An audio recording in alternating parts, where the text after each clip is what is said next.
This Sunday night game against Cleveland is going to be so bad. So bad. I've gone from we're going to decimate the Browns to it's going to be a slugfest. It's going to be great. It's going to be hard-nosed, old-school football. It's going to be 6-3 is the final score, to now the Browns are going to blow us out of the water. Because you can't have an offense like this. How Jason Garrett has a job, I do not know. Last 5 matchups with the Browns have pretty much gone in our favor. I mean, we haven't played them that often. I mean, we played them 5 times in the past 50 years. Jesus, 20 years. November 2000, we won 24-3. 2004, we won 27-10. 2008, we had that 2008 game was just weird because we were a goddamn wagon in 2008, unstoppable. And we go into Cleveland against a Cleveland team that is, I mean, I think they were coming off a playoff season, but at the same time, they were not. I don't think they were that hot that year. And we got our doors blown off, 35-14. That was a wake-up call. But then, 2012, I remember sitting at a bar downtown Hoboken. I think it was like the hell's the name of that place? Some kind of broth clam house. But they had shooters that they called tutors. And I remember the Giants and Browns were winning, and it was like touch and go there for about a half. And then the Giants blew it open in the second half, 41-27. And then we won 2016, 27-13. When OBJ and JPP put on a show, and then neither of them were with the team anymore. How about OBJ, by the way, saying that he thought that he would win with the Giants, and he didn't think he would never not be a Giant. He just always thought he was going to be a Giant. He thought he would win with the Giants, and it's like, okay, what do you do with that? I don't know what to tell you. He was electric.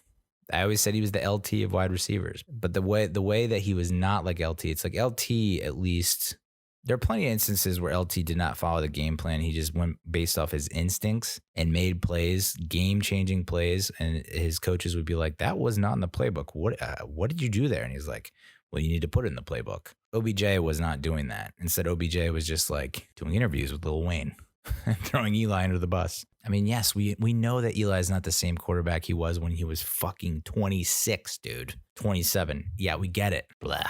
Cleveland leads the all-time series 27-22-2. Cleveland is 5-1 at home, but 4-2 on the road. I have a theory about us at home. I think that MetLife Stadium is cursed.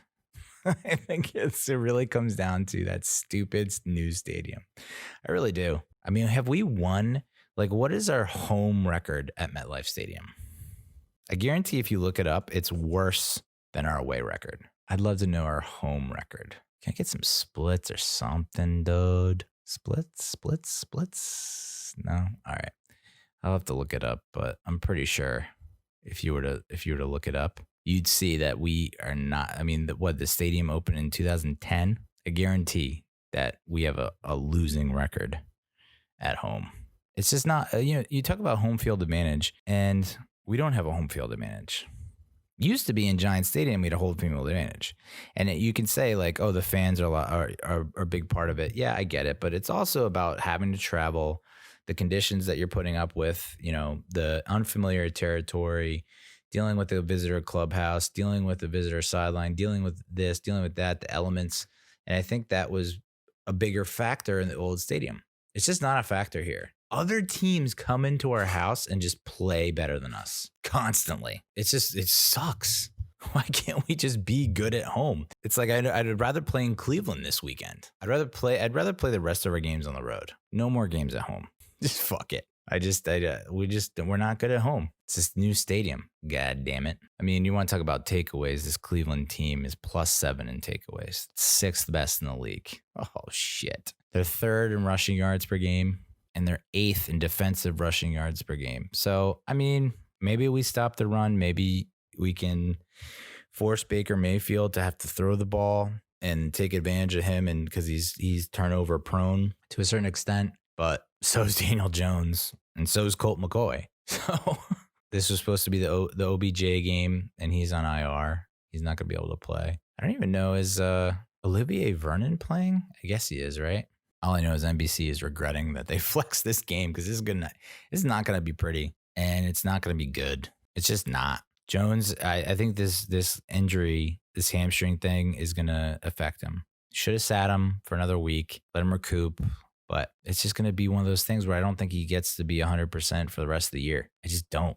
Because he's the kind of guy that's going to push it and push it and push it and push it in the game and make his case and state his case and want to play. And I love that about him. But at the same time, it's like you're kind of hurting the team. Let's take our chances with Colt McCoy. That said, we're fucked. The Giants are weird. The Giants are just so weird. But I don't know. Maybe they get their shit together. All I know is prime time is not prime time for the New York Giants. It has never been kind to us. So I think if we lose the Browns, you can pretty much enjoy your holidays, not have to worry about Giants football after that.